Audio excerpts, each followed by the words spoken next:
자, 2022년 수능 6번 풀어보도록 하겠습니다. 이 문제를 보면 지금 과학 탐구 방법, 과학적 탐구 방법에 대해서 언급하는 문제인데, 이 탐구 방식에는 두 가지가 있잖아. 귀납적이냐, 어, 연역적이냐.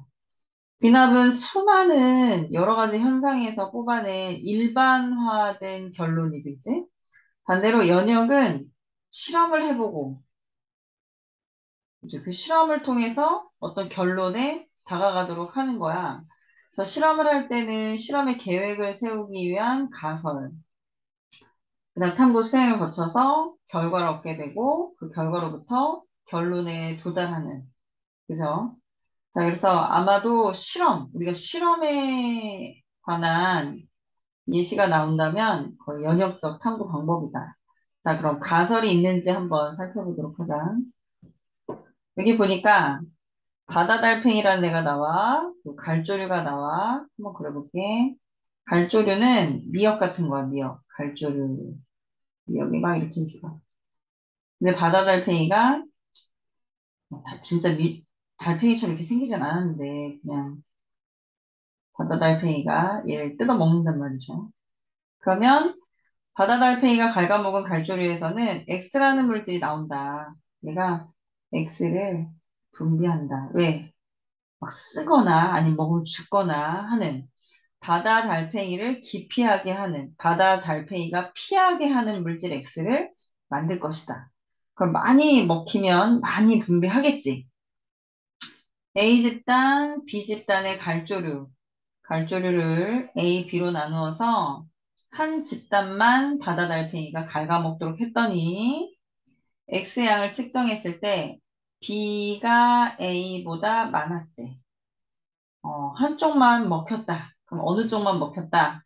그렇지. B가 먹혔다네. B가 먹혔다. 그럼 A랑 B를 바꾸면 되겠다. 그래. 먹힌 게 누구다? B가 먹혔다. A는 안 먹혔다. 그러니까 X의 양을 비교해보면 B가 A보다 많다. 따라서 결론. 바다 달팽이가 갉아먹은 갈조리에서 X의 생성이 촉진되었다는 결론을 내리게 되었다. 자, 그러면 선지를 보자.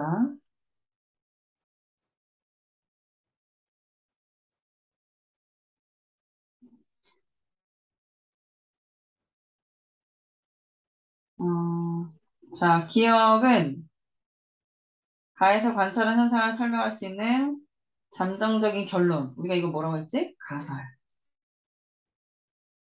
가설에 해당한다. 기억은 가에서 관찰한 현상을 설명할 수 있는 가설이다. 그렇네. 모모라는 가설을 세웠다. 나의 내용이 가설이다. 그거 맞죠? 가에서 대조 실험이 수행되었다. 자, 이렇게 어떤 현상을 두고 관찰을 할 때 한쪽에만 바다 달팽이가 먹게 한 이러한 것을 우리가 조작이라고 하는 거예요. 조작. 조작. 조작을 가한 집단을 실험군. 조작을 가하지 않은 집단을 그렇지. 대조군. 우리가 이게 두 가지를 비교해보는 이런 실험을 대조 실험.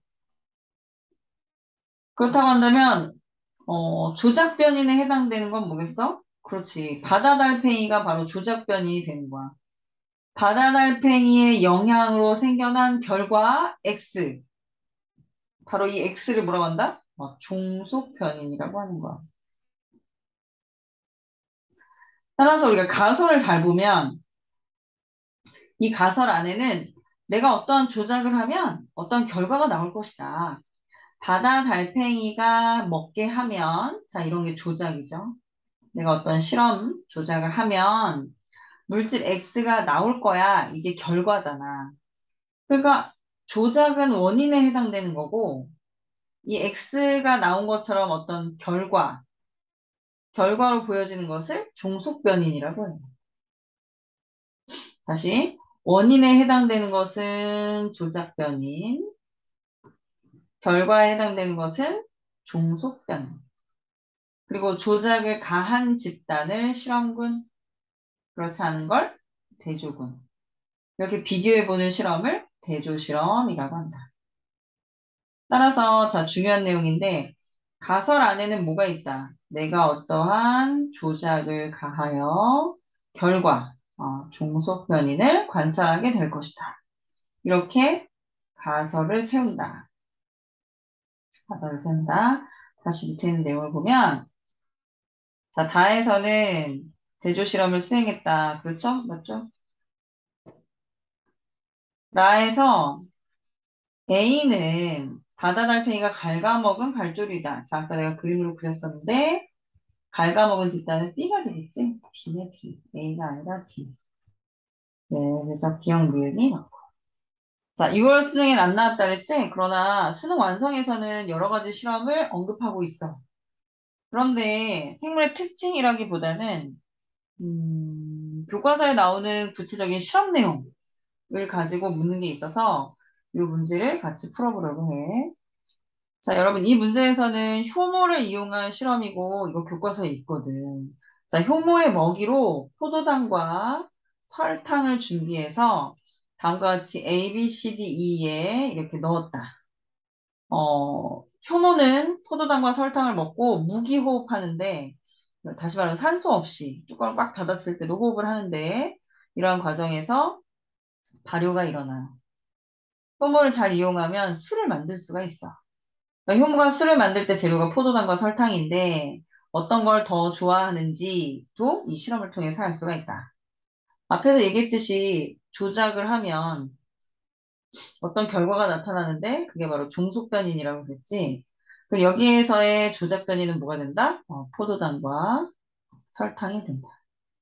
그럼 포도당과 설탕을 먹이로 준 그 효모는 뭐 할 것이다? 발효할 것이다. 발효할 것이다. 그래서 발효를 하는지를 비교해 보려고 하는 그런 실험이에요. 자, 크게 좀 줄여서 내용을 같이 보도록 할게. 자, A에는 효모액을 넣었지만 먹이를 주지 않았지. B에는 효모에 먹이를 포도당을 줬어. C는 설탕을 줬어. 농도가 같기 때문에 포도당과 설탕 중에 어떤 걸 더 잘 이용하는지 비교할 수 있는 결과. 자, 이 결과를 봐봐. 우리가 효모를 이용해서 발효한다 그랬잖아. 그러니까 발효 결과가 되겠죠. 효모가 발효를 하면 이산화탄소가 나와. 그래서 그 이산화탄소가 바로 이 기체가 되는 거야. 그러면 A에서는 기체가 하나도 나오지 않았으니까 발효가 일어나지 않은 거고 B랑 C를 비교해 보면 B에는 포도당, C에는 설탕이 있으니까 어떤 거 더 잘 이용하는지 CO2의 양으로 비교해 볼 수가 있겠지. 그러니까 포도당이 설탕보다 발효에 더 잘 쓰인다는 걸 알 수 있는 거지. 그러면 D2에는 포도당인지 설탕인지 안 나와 있지만 이 양을 비교해 보면 어떤 게 포도당인지 알 수 있겠다. 어때? CO2가 더 많이 나온 게 D니까 D가 농도가 같을 때 기억 이게 포도당이 되겠죠. 포도당. 니은이 설탕. 그러니까 이 실험의 가설은 뭐가 되겠니? 가설.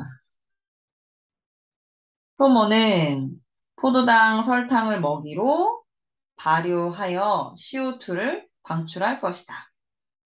그지? 그래서 우리가 CO2의 양으로 어떤 상태에서 더 발효가 잘 일어나는지 비교했다.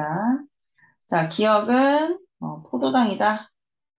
실험 결과 D에 모인 기체는 네, 이산화탄소다. 맞지? 그다음 여기서 조작 변이는 아까도 얘기했듯이 조작 변이는 뭐가 되겠어? 어, 포도당을 넣거나 설탕을 넣는 게 조작 변인이고 A처럼 아무것도 넣지 않은 것은 대조군이 되겠지. 그래서 이게 대조군, 나머지가 실험군이 돼. 그러니까 대조 실험이라고 해서 대조군과 실험군이 딱 하나씩이라는 그런 편견은 버려야 돼. 자, 조작 변이는 맹관부에 모인 기체가 아니라 조작이 아니라 이건 뭐가 된다? 결과니까 종속 변이. 미음만 맞죠? 그러니까 이러한 실험을 다룰 때는 반드시 조작 변이인지 종속 변이인지 이걸 구분할 수 있어야 되겠다. 또 수능 완성에 나와 있는 다른 실험 문제 한번 보자. 다음은 콩즙. 콩즙에 들어있는 이 콩즙 안에 효소가 있는데 그 효소의 작용을 알아보기 위한 이 실험이다. 이 콩즙이 언제 나오냐면 그 오줌 속, 그렇지. 요소의 분해. 요소를 분해하는 그런 효소인 거야. 이 효소는 오줌에 들어있는 요소를 분해하는 효소이다. 이거 여러분 알고 있지? 자, 이 요소가 분해됐는지 그렇지 않은지를 BTB 용액으로 확인하기 때문에 오줌 속의 요소가 콩즙으로 분해되었을 때 BTB 용액의 색깔이 바뀔 것이다. 얘들아, 요소가 분해되면 뭐가 되죠? 암모니아가 되는 거지. 따라서 가설을 다시 한번 세워보자.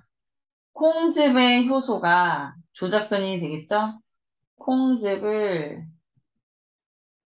오줌에 콩즙을 더하면 암모니아가 만들어지고 이것 때문에 BTB는 자, 암모니아는 염기성이잖아. 그래서 염기성일 때 여기 보면 무슨 색이라고 나와 있다? 푸른색, 푸른색. 푸른색을 띨 것이다. 다시 정리해볼게. 가설. 오줌에 콩즙을 넣으면 암모니아가 만들어지므로 BTB 용액의 색깔이 푸른색을 띨 것이다. 콩즙을 넣으면 푸른색이 될 것이다. 이게 가설이 되겠네. 따라서 자, 실험 내용을 자세히 살펴봅시다. 지금 위에 보면 ABC에는 증류수, 요소, 오줌 이렇게 들어있을 때 BTB 용액의 색깔이 여기 나의 결과와 같이 나와 있다. 라고 돼 있어요. 그 다음에 콩즙을 넣었을 때 ABC의 색깔 변화를 라에서 나타내고 있다. 이걸 한눈에 보이도록 정리를 해볼게. 나의 결과는 A의 증류수만 있을 때고 라의 결과는 증류수에 콩즙을 넣었을 때야. B는 요소만 넣었을 때. B라는 요소에 콩즙을 넣었을 때. C는 오줌을 넣었을 때, 오줌에 콩즙을 넣었을 때. 따라서 지금 이 실험 결과를 분석을 해본다면 콩즙 때문에 초록색에서 노란색으로 변했네. 그럼 BTB가 자 위에서 뭐라 그랬냐면 BTB는 산성일 때 노란색이다. 따라서 콩즙은 산성을 띠고 있다. pH를 어떻게 한다? 낮춘다. 그죠? 그런데 pH는 7을 기준으로 해서 0쪽으로 갈수록 산성, 0쪽으로 갈수록 산성, 반대, 14쪽으로 갈수록 염기성, 7이 중성을 띠고 있다. 지금 BTB의 색깔은 노란색, 초록색, 푸른색을 띈다고 했어. 콩즙을 넣었을 때 산성이 된다고 했으니까 pH는 0쪽으로 작아진 거지. 이거 꼭 알고 있어야 돼. 그다음 B에서 보면 요소에 콩즙을 넣었더니 초록색에서 푸른색으로 바뀌었다. 아까 얘기했죠? 염기성으로 바뀌는 이유는 요소가 그렇지. 이거랑 반응하면서 어떻게 된 거니? 암모니아가 나온 거지. 암모니아. 암모니아가 나온 거지. 그래서 암모니아가 만들어졌기 때문에 pH가 올라간 거지. 염기성이 된 거니까. 염기성이 된 거. 이번엔 초록색에서 또 푸른색이 됐어. 오줌에다가 콩즙을 넣었더니 반응을 했다. 반응을 했다. 암모니아가 나왔다. pH가 높아졌다. 따라서 지금 이 결과를 보니까 이 두 가지가 공통적으로 암모니아로 인해 푸른색으로 바뀐 걸 알 수 있다. 그래서 오줌에도 요소, 그냥에도 요소.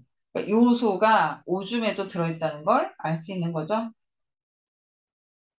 자, 기억은 증류수보다 pH가 낮다. 기억이 뭔가 보자.